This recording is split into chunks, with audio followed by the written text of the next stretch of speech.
that he is your 19-month-old son, Joshawn's father. You are not Joshawn's father, and you will prove that today. Without a doubt, Your Honor. He ain't did nothing. He ain't bought him a diaper. He ain't bought him a shoe. He ain't bought him a shirt. Father, I don't call him every day? No, you don't. Okay. Every time he asks, I let him see my son. If I have to go all the way to him, I take him to my son. Not just denying him time and attention, but denying him, saying he's not his child. Yes, Your Honor. But you just deny that he's your child? It was things going on. There's circumstances. I'm not just saying he's not my son. There's reasons, and she knows as well. She'll say it's not true. So when you didn't leave me and go lay with somebody else? No, Sometimes, the DNA test that promises truth ends up changing more than a name. It changes lives, loyalties, and the very meaning of family. In Judge Lauren Lake's courtroom, the truth isn't just revealed. It's tested, dissected, and delivered with the weight of justice itself.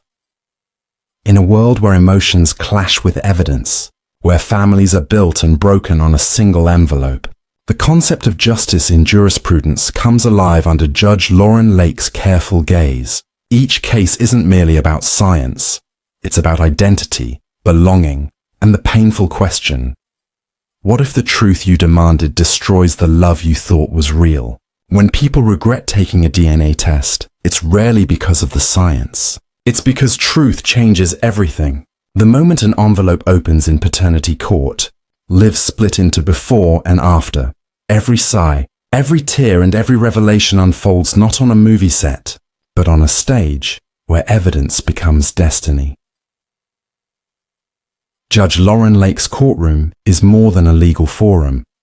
It's a reflection of what many podcasts now explore under different names and tones. Whether it's the Game-Changing Attorney podcast discussing the ethics behind every verdict, or the Divorce Course podcast examining the emotional wreckage left behind, they all orbit the same gravitational pull, the relationship between law and justice, between proof and peace. In this unforgettable case, two brothers share not only blood, but also the same name, and possibly the same child. What begins as a simple paternity test becomes a profound study in family, forgiveness, and the fragile structure of human truth. The courtroom fills with disbelief as Judge Lauren Lake reads the results that no one was truly prepared to hear. But to understand how the truth reaches this point, one must first recognize the universal conflict that plays out in every family. The desire for love versus the demand for truth. DNA testing has become a cultural phenomenon, not just in legal settings, but in society itself. Millions submit their DNA to kits every year, hoping to find ancestors or siblings, unaware that they might uncover secrets too heavy to bear. This is why people regret taking DNA tests, not because of the results, but because those results require a kind of courage few are ready for. On television, it looks clean. A paper, a verdict, a sigh of relief. But in the silence afterward, when families leave the courtroom and return home, the real judgment begins. Lauren Lake knows this better than most. Her courtroom doesn't deal in vengeance. It deals in healing through truth. When a mother weeps, when a father denies, when a child watches, she listens. Each case becomes a mini-study of jurisprudence, a living embodiment of how justice must balance law with compassion. The story of two brothers have the same name stretches this balance to its limit. It forces everyone, including the court, to question not just who is the father, but what makes a father. It's a question that law can test but never fully answer. The concept of justice in jurisprudence meets its emotional boundary when science collides with the heart. As the DNA test results unfold, the courtroom becomes a theater of reality, where reason meets remorse and logic meets love. The evidence speaks, but so does silence. Each word carries the echo of past promises and broken bonds. For some, truth is liberation. For others, it's a sentence. And when Judge Lauren Lake declares the results, it's not just about biology, it's about legacy, the rewriting of a family's history in real time. Outside the courtroom, the world watches and listens. The Divorce Course podcast dives deep into how such rulings impact not only parents but children caught between love and law. The hosts discuss adverse inference in Evidence Act, exploring how silence or refusal to test can shape a verdict as much as any spoken word. Meanwhile, Celebrate Recovery testimonies highlight the spiritual side of such trials. How people find redemption after their truth has been exposed to millions. In this way, Judge Lauren Lake's work transcends the television screen. It becomes part of the broader cultural dialogue about integrity, forgiveness, and the thin, trembling line between evidence and empathy. Each episode becomes an adoption story, a divorce case, and a DNA test cheating story all at once. The law may provide answers, but healing requires something far deeper. In one poignant moment, as family members argue, cry, and plead, Lauren Lake reminds them that truth changes everything. It's more than a phrase. It's a verdict on human nature itself. Once you know the truth, you cannot unknow it. Once you see the DNA, you can't return to the comfort of doubt. And that's the paradox at the heart of every paternity case. People come to court seeking certainty, yet certainty is what tears them apart. Every evidence stage in a divorce case, every envelope that unfolds on national television, reflects the same truth, that justice must exist between heartbreak and hope. And in the silence that follows Judge Lake's calm but powerful voice, one feels the collective heartbeat of every parent who's ever wondered, every child who's ever waited, and every truth that's ever arrived too late. Even the Supreme Court, in its centuries of jurisprudence, has recognized that family law holds a unique emotional gravity. It's not merely about statutes or signatures. It's about identity, about the unseen web that binds one human to another. That's why the relationship between law and justice must always be personal, humane, and rooted in empathy, qualities that Judge Lauren Lake embodies with rare grace. Paternity Court, at its core, isn't a show about betrayal. It's a show about recovery. The people who stand before Judge Lake are not villains or victims. They are witnesses to their own transformation. They are participants in a spiritual and legal rebirth. And in that space, where law meets the heart, the idea of celebrating recovery becomes real. Celebrate Recovery testimonies aren't just heard in churches or podcasts. They're seen in moments when a mother forgives, when a father accepts, when a child smiles again. That's recovery. That's redemption. Through each case, viewers also confront their own beliefs about truth and forgiveness. The Game Changing Attorney podcast once discussed how legal decisions like these mirror broader moral struggles, how every lawyer, every judge must sometimes decide between technical correctness and moral courage. In Lauren Lake's courtroom, those choices are lived out in raw human form, and yet, through all the shouting and tears, through the scientific precision of the DNA test, the courtroom remains sacred ground, not because it's perfect, but because it's honest. Honesty is the ultimate justice, and that's the unspoken oath every participant takes when they walk through those doors. In episodes like this one, where two brothers with the same name both claim to be the father, the tension becomes almost mythic. It's as though the court itself becomes a mirror reflecting humanity's oldest conflict: truth versus love, law versus loyalty, blood versus bond. Judge Lauren Lake stands between those forces like a conductor of emotion, balancing the rhythm of law with the melody of mercy. And as the verdict arrives, the silence is deafening, not because people don't care, but because they understand too well. Truth doesn't always bring peace. Sometimes it only brings clarity, but clarity is enough, because clarity is where healing begins. The adoption stories' full episodes, the DNA test cheating stories, the tales of mothers who lied and fathers who left, all feed into the same unending river of human experience. Every revelation in court becomes a ripple in that current. And somewhere beyond the cameras and applause, families begin to rebuild.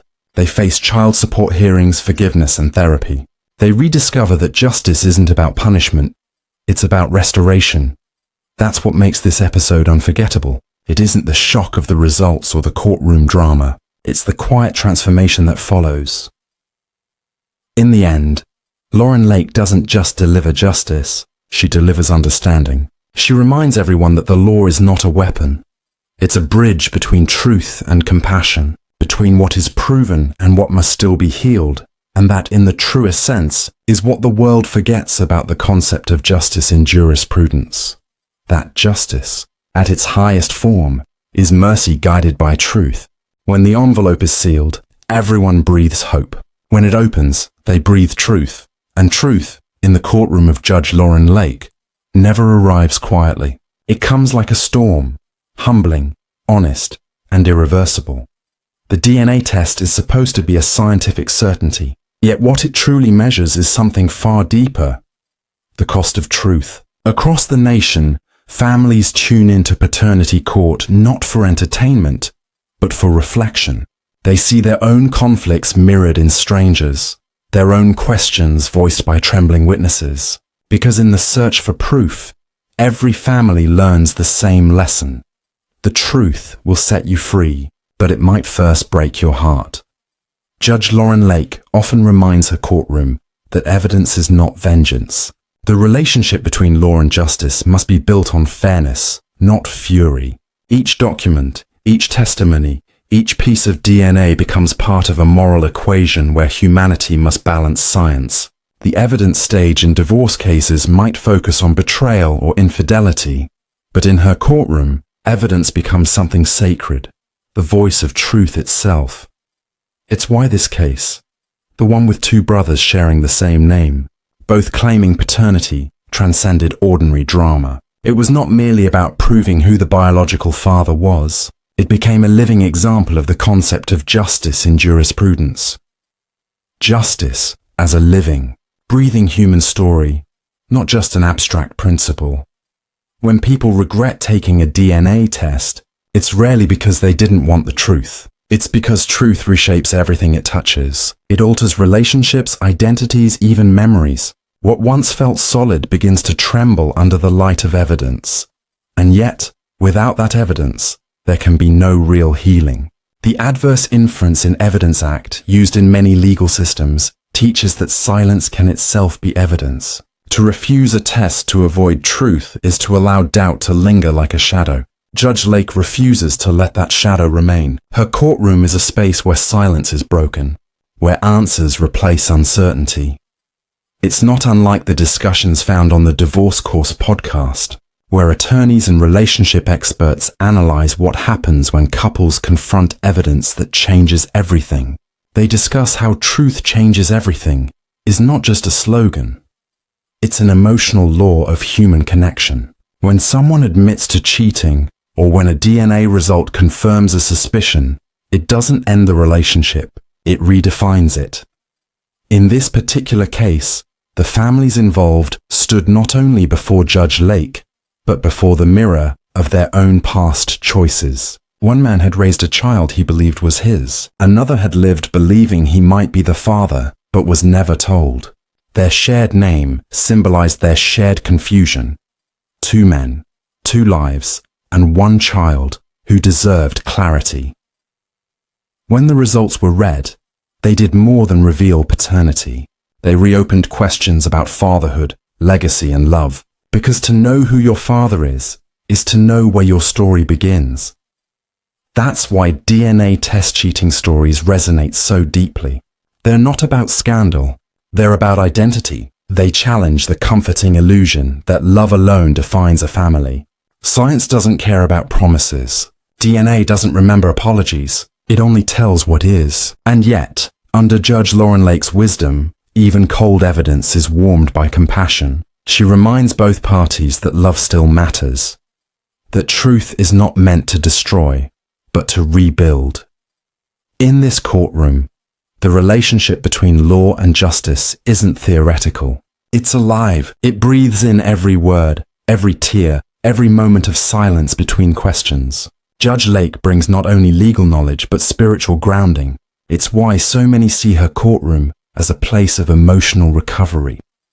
In Celebrate Recovery testimonies, guests often speak about moments when they face truth after years of denial. They describe how acknowledging pain became the first step toward peace. Paternity court often echoes those same themes. The difference is that here, the confession is not verbal, it's genetic. As the courtroom settles and the results are handed over, Judge Lake's tone shifts. Authority softens into empathy. Her words, though measured, carry the weight of centuries of moral philosophy. She understands that justice in jurisprudence is not about winning or losing. It's about transforming confusion into clarity. And for the families on this day, clarity arrived with both relief and sorrow. The brother who was declared the father wept not in victory, but in understanding. The other brother, though heartbroken, embraced him. It wasn't about defeat, it was about definition. Both had sought the truth. Both found it, but only one could call the child his own. In that moment, Judge Lake's courtroom became more than a stage. It became a sanctuary, a place where law bowed to love, and truth finally found peace. Outside those courtroom walls, the conversation continued across platforms and podcasts. The Game Changing Attorney podcast examined the legal ethics of DNA cases, how attorneys navigate evidence that can devastate families. The Divorce Course podcast dissected the emotional aftershocks, the quiet evenings, the strained co-parenting, the redefinition of love after proof, and Celebrate Recovery testimonies drew parallels between spiritual surrender and legal truth. All of them, in different languages, explored the same revelation. The truth is never the end, it's the beginning. In the history of family law, from local courts to the Supreme Court, few concepts have been as transformative as the right to know one's parentage. It's not just about child support or legal guardianship. It's about dignity, about giving every person the right to belong, even when belonging hurts. That's why Judge Lauren Lake often reminds parents that child support is more than money. It's a reflection of love in legal form, a promise that a child will never be left to wonder, never be punished for adult mistakes. Her rulings often include not just financial orders, but heartfelt guidance. Be the parent your child needs, not the one your ego wants to be. And in this double episode, that lesson echoed through every tear-stained moment. Two brothers with one name, one truth, and one chance to redefine fatherhood. For viewers, the episode became a living classroom in jurisprudence, a place where philosophy met reality. Law students discussed it as a case study in ethics. Families discussed it as a mirror of their own silent stories. And thousands who had once hesitated to take their own DNA tests found the courage to seek closure, even if it meant pain first, because, as Judge Lake says often, truth doesn't destroy families. Lies do. That philosophy bridges the gap between courtrooms and conversations, between legal briefs and human hearts. It's why Paternity Court feels less like a show and more like a global seminar on truth and compassion. In episodes like this, we see the concept of justice in jurisprudence not as cold philosophy, but as human experience. Justice, after all, is not blind. It sees everything. It sees the trembling hands, the sleepless nights, the children waiting in the hallway, and yet it still demands truth. This paradox, mercy within law, compassion within evidence, defines Judge Lake's entire body of work. She often reminds families that truth must never be feared, that even when people regret taking DNA tests, those regrets fade in time, replaced by the relief of finally knowing. And as podcasts and recovery shows discuss her impact, her courtroom becomes a metaphor for the world, a place where everyone, at some point, must stand before the truth they've avoided. Even in adoption stories' full episodes, similar patterns emerge. Children searching for biological parents often find that closure matters more than comfort. That identity, even when painful, is sacred. Paternity Court mirrors that journey, turning private questions into public lessons. In this story, the power of evidence went beyond law. It healed decades of misunderstanding, though not without scars. It reminded everyone, including the viewers, that justice isn't perfect, but it is purposeful. and somewhere between tears and testimony, between science and spirit, the world remembered why truth changes everything. This is the same truth that echoes through the Game-Changing Attorney podcast, where leaders in law discuss how morality must guide litigation. It's the truth that drives the Divorce Course podcast, where experts explore how emotional accountability complements legal closure. It's the truth that fills Celebrate Recovery testimonies, where brokenness becomes beauty. Each of these platforms, in its own way, reflects what happens daily in Judge Lauren Lake's courtroom. The transformation of pain into wisdom. Because when truth finally arrives, whether through a DNA test, a verdict, or a whispered apology, it brings not just closure, but redemption. And redemption, in its purest form, is justice. The world may call it reality television, but those who understand the deeper purpose know better. Paternity Court, under Judge Lauren Lake, is a living dialogue between philosophy and empathy. It is the courtroom of the heart, where the concept of justice in jurisprudence steps off the page and into real lives. As the second half of this story unfolds, the lessons become clearer. Evidence can wound, but it also heals. The law can be stern, but it can also be kind. And every verdict, however painful, carries within it the possibility of peace. When the cameras fade and the microphones fall silent, the sound that remains is truth, raw, humbling, and echoing through the hearts of everyone who stood before Judge Lauren Lake.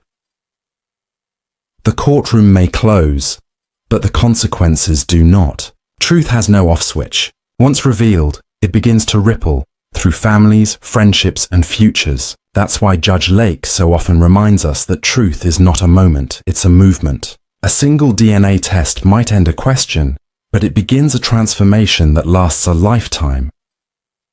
In the quiet days after the verdict, families return to their ordinary lives, but nothing feels ordinary anymore. A father learns to call his child again. A mother learns to forgive. A child learns that family isn't limited to biology. These moments never make the final cut of television, but they are where justice truly lives. They are the invisible second act of every case, the part that can't be filmed, but can always be felt. And that's what Paternity Court has always stood for.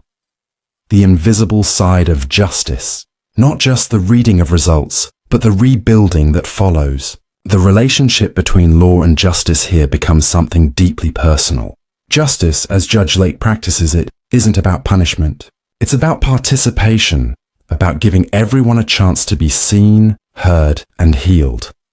In the broader concept of justice in jurisprudence, this kind of empathy is rare. Legal scholars spend years studying how law functions, but Judge Lake shows how it feels. Her courtroom becomes a bridge between jurisprudence and humanity, where every ruling carries both moral and emotional gravity. In many ways, her approach reflects what thinkers on the Game-Changing Attorney podcast call transformational advocacy. It's the idea that great lawyers and judges don't simply enforce the law, they interpret it through the lens of compassion. They understand that truth changes everything, not just in the courtroom, but in the human soul. That philosophy echoes through the Divorce Course podcast, where each episode dissects the emotional residue of legal separation. They discuss how evidence, whether of infidelity, neglect, or deceit, doesn't just build a case, it reshapes the people inside it. The evidence stage in divorce cases often reveals not only what happened, but who people have become. Judge Lauren Lake's cases often mirror this same truth. The DNA test cheating stories are never about humiliation. They are about discovery. Each confession, each revelation becomes a step toward freedom. And that freedom isn't limited to the biological father or mother. It extends to the children who will finally grow up knowing the truth of where they came from. Still, it's easy to see why people regret taking DNA tests. Some say, "I wish I'd never known," but regret is only the first reaction to revelation. Acceptance comes later, when truth begins to heal what lies have broken. In time, those who regret learning the truth often come to see it as their greatest liberation. Judge Lake often compares this to Celebrate recovery testimonies, where people admit that facing their deepest truth was the hardest and best decision of their lives. In both the courtroom and recovery, the pattern is the same. You face the evidence, you face yourself, and then you begin again. In this sense, paternity court isn't just television, it's a living recovery circle. The adoption stories, full episodes, the heartbreaking confessions, the children's smiles after DNA clarity. All of it forms a collective testimony, a public version of private redemption. Every time Judge Lake opens that white envelope, she's performing a kind of social ritual. It's the same principle that underlies Supreme Court decisions. The act of giving the truth official recognition. The paper she holds isn't just evidence. It's validation. It's the moment when emotion meets law, when faith meets fact. And that's where jurisprudence finds its heartbeat. The relationship between law and justice cannot survive without empathy. Law is structure, but justice is spirit. Without compassion, law is cold. Without truth, justice is blind. What Judge Lake has mastered is the alchemy between the two. She turns facts into healing and rulings into hope. When she says truth changes everything, she means that truth doesn't just expose, it expands. It widens the possibilities for honesty, reconciliation, and peace. Even in her closing statements, she often returns to the topic of child support, not as punishment, but as protection. She frames it not as a transaction, but as a promise, a way for a parent to show love through consistency, not currency. She often reminds fathers that paying child support isn't about owing, it's about owning responsibility. It's about saying, I see you, I choose you. These words matter because they humanize the law. And in that